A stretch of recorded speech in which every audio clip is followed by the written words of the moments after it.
Dans cette vidéo, nous allons découvrir ce qu'on appelle en mathématiques les solides. Rien à voir avec l'adjectif qui dit que quelque chose est résistant, le solide c'est en fait un objet géométrique.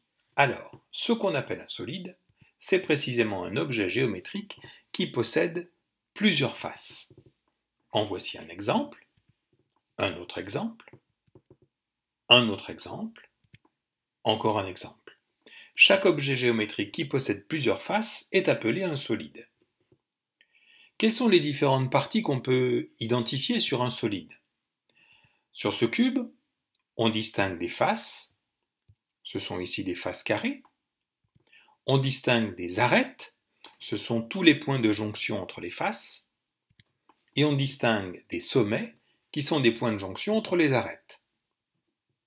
Tous les solides se distinguent par leur nombre et leur forme de face, leur nombre d'arêtes et leur nombre de sommets. Quelles sont les sortes de solides qu'on peut identifier? Sur cette illustration, on en trouve 6. Le cube, la boule, le pavé droit, la pyramide, le cylindre et le cône. Comment est-ce qu'on peut les réaliser, ces solides? Il suffit de prendre un papier fort ou un léger carton et de dessiner dessus un patron sur lequel toutes les faces seront tracées ensemble dans un seul dessin et ensuite on pourra plier et coller les différentes faces. Voici ici un patron de cube avec ses 6 faces carrées et des petites languettes grises qui permettent de coller les faces les unes aux autres une fois qu'on a replié le cube. Plusieurs patrons sont généralement possibles. Par exemple, pour réaliser un cube, on peut avoir ces 3 sortes de patrons. Les 6 faces sont toujours attachées sur le patron et selon la façon dont elles sont tracées, on pliera d'une façon ou d'une autre. Il existe au total 11 patrons possibles pour un cube. Ici, nous voyons les patrons de différents solides.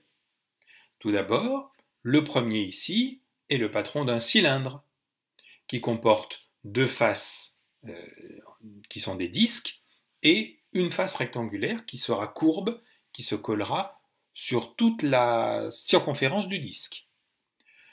Nous avons ici un patron de cube avec 6 faces carrées. Nous avons ici un patron de prisme à base triangulaire. Ici un patron de pyramide à base carrée. Ici un patron de pavé droit qui ressemble au cube, si ce n'est que ses faces ne sont pas carrées, ou pas nécessairement toutes carrées. Ici un autre patron de pyramide, ici c'est une pyramide à base triangulaire. Et ici un patron de cône, la dernière face sera courbe et se collera sur toute la circonférence du disque. Une vidéo va nous permettre maintenant de distinguer les 2 grandes notions de prisme et de pyramide.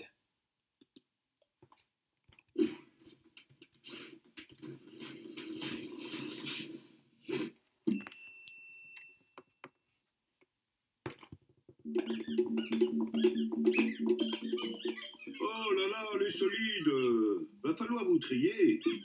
Bon, alors, les petits devant, les grands derrière. Et doucement, tous les solides ne sont pas aussi solides que toi. Voilà, c'est mieux. Ah mais vous êtes encore tout mélangé, là. Ça ne va pas du tout. Bon, les prismes d'un côté, les pyramides de l'autre. Je vois, vous ne savez pas. Qui parmi vous est une pyramide? Pas du tout. Par contre, tu es un très joli petit prisme. Regarde, tu as des arêtes, des faces rectangulaires et 2 faces superposables.